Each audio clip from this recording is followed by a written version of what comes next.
We wrote this, we really did want to kind of talk about how there's so many people. Sup thinkers, Space Bandit here with another episode of World of Tanks, and today we are in Leopard 1 on map Vineyards. And what you guys hear in the background is my mix. The mix that I've posted on Mixcloud and Soundcloud. If you're interested, I'll leave links to those in the description below. Actually, this mix did pretty good on Mixcloud. I think I hit something like number 12 in tech step charts, global tech step charts. So I strongly recommend it if you're into that type of music. But this video is not about music, it's about Leopard gameplay. And you know, I've been away from the game for quite a bit and jumped in for a couple games, just a couple games, man. Just wanted to see what's going on. And I had this game in the Leopard. And unfortunately, as you see here, this is a replay system replay. Unfortunately, I wasn't recording, but the game was too good not to show on my channel. So I thought, okay, let's record in third person and I can commentate over it just to give you guys my perspective as to, you know, what was going on over here and what we ended up doing on this map. So early we came into this position D8. As you know, Leopard is, well, first of all, it's probably one of the best tanks in the game. Very stealthy tank, very good alpha, over 420 alpha I think it has right now.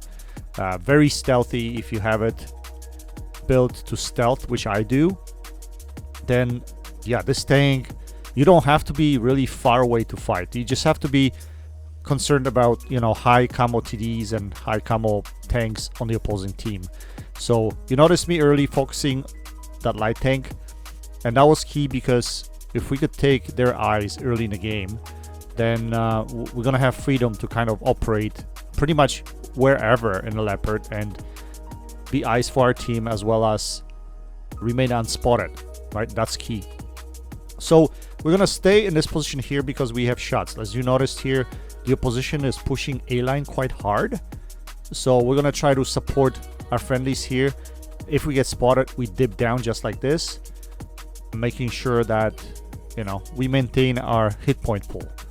So once we're unspotted, we go back on top of the ridgeline and we're gonna keep engaging these guys. So one mistake that a lot of players make is they think they're getting overcrowded, and instead of thinking in terms of, this is my opportunity to do damage, this is my opportunity to inflict pain on the opposition, players tend to run away because they're afraid of the situation.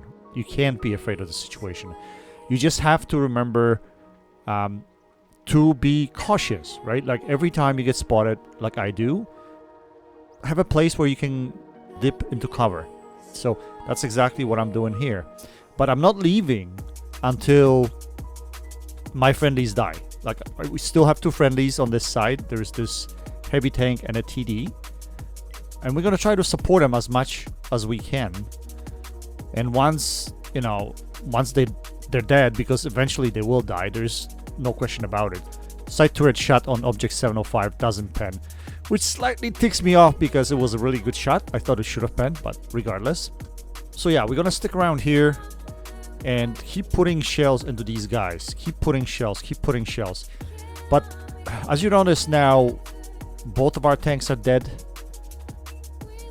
I mean, we still have plenty of tanks in the area that I'm in. We have a couple medium tanks, heavy tank. There's still a shit barn here, so yeah, we still have tanks here, but I don't want to stay here because now they're gonna be pushing up and they're gonna be spotting me. So in Leopard you have no armor, so you gotta play a distance game. What we're gonna do is we're gonna drop into further position. In the meantime, we're gonna check health status of some of these tanks, and looks like our tanks on this side are still pretty healthy. We still have a couple of E4s over here, which is quite good. But now we're gonna get ourselves in a comfortable position where we can snipe and not be detected. That's the idea. So this is gonna be good here. I think it's far enough. I mean, in these situations, you want to go as far as you can without losing your render range, right? Without losing the vision on the opposition tanks. And obviously shots, right? If you get yourself in a position where you don't have shots, that's not beneficial to your team. But I decided to come a little bit closer here because I just wanted some shots into this AVRE. I know he's kind of dangerous, so I wanted to kind of help out my teammate over here.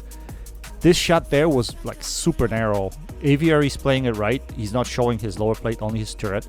As you notice there, the tank beside me bounced off of him. We just got a little bit of his side armor right there. Anyway, here we get spotted, but we have cover. See, that's what I'm talking about. And you have to know your angles.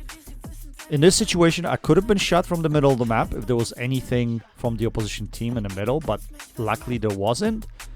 So I would have found out pretty quick. But I'm still full health, so I'm not worried about that.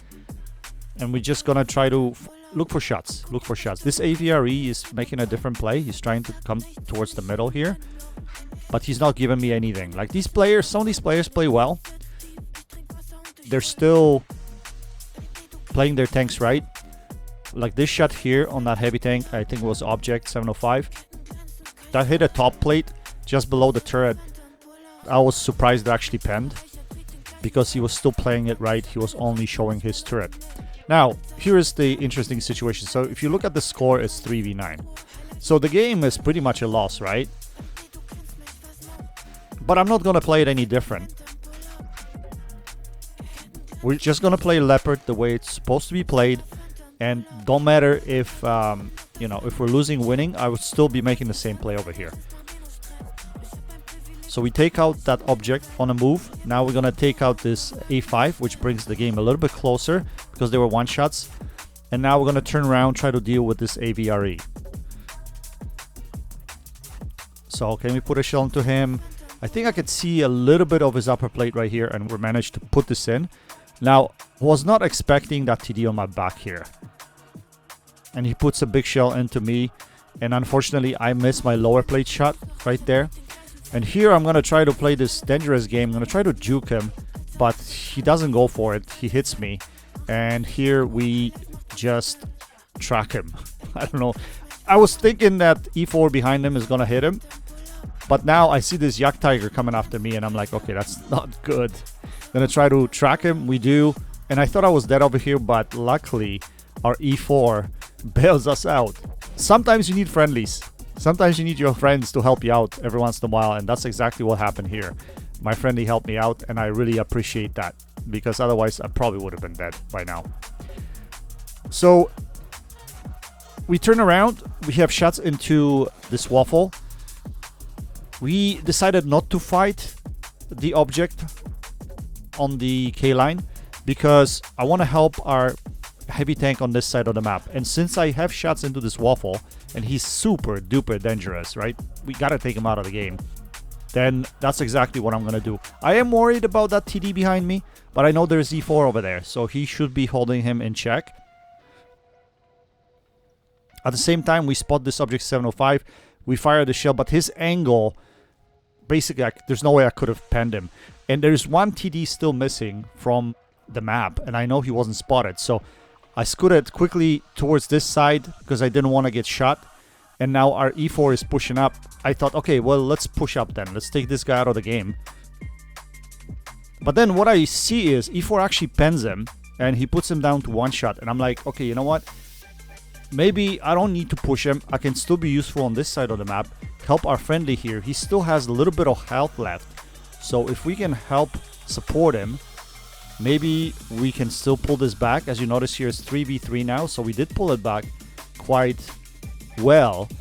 And our friendly does take out the object. And now we spot the Howdy. And this is the guy that I was talking about earlier. He wasn't spotted. So I was worried that he was going to hit me. That's why I ran away. We managed to put 2 shells into him. And now I realized that our E4 is dead. I don't know how he managed to do that because object was only a one shot. But at this point, I had to make a choice. I have to push this object because otherwise I'm going to get Howdy on my back. So he fired. And here I had an option to go around him and potentially don't take this hit. But I decided to just aim this shot well, make sure I take him out of the game. Because if I go around him, and I know object 263 turns very fast. So that would be a problem. Because if he turns with his frontal armor towards me, it is quite likely that I will bounce or miss that shot. Well, bounce that shot.